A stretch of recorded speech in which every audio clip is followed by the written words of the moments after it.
Good morning, girls. This is Dr. Kiran Deswal, Assistant Professor English, VGT Government Girls College, Shapura. Today, I will teach you this story, Am I Blue, composed by Alice Walker. In our previous video, we read that this is a story about a horse. The name of the horse is Blue, and what happens in his life. Observing the horse, the author wants to convey the message that we should not dominate or torture or exploit animals. We should also understand their feelings. They are also creatures, though they are not social human beings, but they are living beings. So we should respect their freedom. Instead of forcing slavery upon them, we should give them right to freedom. So let us begin our story. What happens when Blue's partner, the mayor Brown, has been taken away? What happens in his life? He feels lonely. He is utterly lonely, and his loneliness is unbearable, not only for the horse but for our writer also. The writer feels pain. The writer can feel that pain what Blue is feeling. It did not, however, last forever. One day, after a visit to the city, I went out to give Blue some apples. He stood waiting, or so I thought, though not beneath the tree, when I shook the tree and jumped back. In our previous video, we saw that the author makes a habit to feed apples to Blue. Whenever she comes out with apples, Blue come nearer to eat apples. But one day, what happens when she comes back from the city? She doesn't find Blue, and when she look for him under the tree, he is not also there. So she shooks the tree. When I shook the tree and jumped back from the shower of apples, he made no move. This thing also not attracted Blue. He was unmovable. He was sad, that's why he was unmovable. Apples, which he liked most, are apples failed to attract him, to draw his attention. I carried some over to him.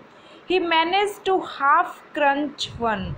This is a human habit. We lost our appetite when we are sad. Same is happening with Blue. He doesn't feel hungry at all. He crunches half the apple. The rest he let fall to the ground. I dreaded looking into his eyes because I had of course noticed that Brown, his partner, had gone, but I did look. If I had been born into slavery. So the writer is trying to realize the pain, the sadness, the sorrow of Blue. Blue is lonely. His partner Brown has been taken away. So the writer says that if I had been born into slavery and if my partner has been taken away, I would have also felt the same. If I had been born into slavery and my partner had been sold or killed, my eyes would have looked like that. So this is the uniqueness of this story, that the writer can guess or realize the pain of this animal. She realizes the pain of slavery. She realizes the sadness when it comes when you are lonely. The children next door explained that Blue's partner had been put with him. The same expression which all people used I had noticed when speaking of an ancestor during slavery who had been impregnated by her owner. So let me sum up in brief what the writer wants to say. The Blue mare has been put with the horse so that she can get pregnant, and when the task is done, she has been taken away by its owner. So this was the case with the slaves also, which the author narrates here that they also had been put with the honors so that they can become pregnant, so that they could mate and she conceive. And when the mare conceives, she has been taken away by its honor. So all their life is controlled by their honors. They don't have their personal life. Since that was accomplished, since this task has been fulfilled, she had been taken back by her honor, who lived somewhere else. So the curiosity of the writer has been calmed somehow, but she is curious to know, will she be back? I asked. They didn't know.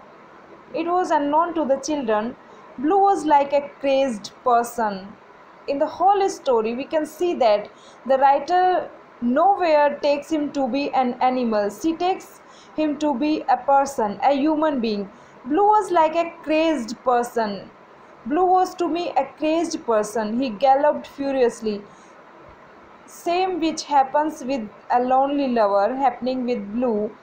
He became crazy and he galloped furiously as if he were being ridden around and around his 5 beautiful acres. In sadness, in loneliness, he is unable to control his emotions, so he sometimes he gallops furiously as if someone is riding him around and around his 5 beautiful acres. He went until he couldn't. He tore at the ground with his hooves. So it is happening in his loneliness. He is doing these tasks. He is doing these activities. He is stamping the ground. He is winning. He is galloping. He is shedding tears. He butted himself against his single shade tree. So this is really painful to see what is happening with Blue. He looked always and always towards the road down which his partner had gone. This single line describes that Blue is feeling utterly lonely because the horse, the mare Brown, has been taken away. His partner has been taken away, and then occasionally when he came for apples or I took apples to him, he looked at me, that why people have did this with me. It was a look so piercing, so full of grief, a look so human. I almost laughed. I felt too sad to cry. This is really pathetic and emotional. The writer feels so sad on the condition of Blue that she is unable to cry. So she laughs hysterically. She wants to mock at these activities. To think there are people who do not know what animals suffer. It is painful for Blue and he is suffering due to this. But people don't understand this. People like me who have forgotten and daily forget all that animals try to tell us. Animals every day try to recall us. Everything you do to us will happen to you. In this single line, the writer has compared the situation of loneliness, the feeling of loneliness of human beings with that of animals. Animals also feel lonely. That's why human beings also feel lonely. We do this to animals. That's why it happens with us. Many times in our life we also feel lonely. We are your teachers as you are ours. So we control animals, we make them pet, we feed them, we are their masters, and in this respect they teach us the principle, the philosophy of life, and in this way they are our teachers. We are one lesson is essentiality. I think there are those who never once have been considered animals' rights. So she is criticizing here the people who never talk about the rights of animal. So those who have been told that animals actually want to be used and abused by us. These are the people who have the mentality that we should make animals slave. They are our slave. They are fit to be slave. They only deserve slavery. So we should use them. We should abuse them. As small children love to be frightened, uh, as happened with children in child labor and in child crime, or women to be mutilated and raped. Women are also loved just because so that they can be mutilated and they can be exploited. They are the great grandchildren of those who honestly thought, because someone taught them this: women can't think and niggers can't fight. This is a very a derogatory sentence here.